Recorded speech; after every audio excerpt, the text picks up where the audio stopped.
Новиот предлог закон на владата за плати во јавниот сектор ги обедини синдикатите, кои се против ова системско решение. Нацрт законот треба да донесе еднаквост на платите, а владата ќе одлучува каде системски ќе се врши зголемување на платите.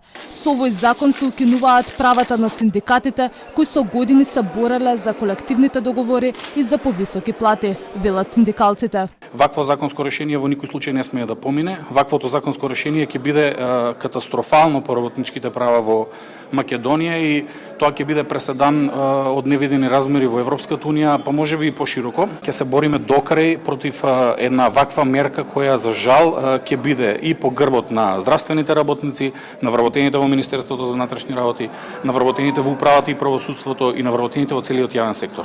За колективни договори, наместо линеарно зголемување на платите, се бореа и белите мантили кои преку протести го изразуваат незадоволството. Овој предлог на владата не беше прифатлив ниту за експертите и професорите.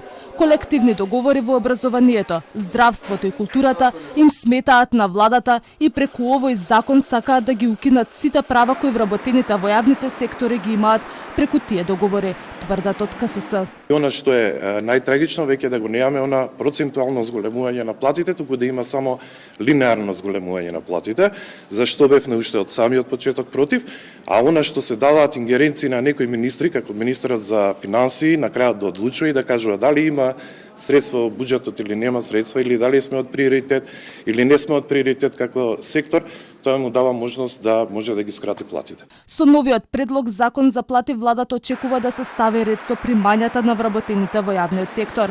Опфаќа 1346 јавни институции со околу 133.000 вработени.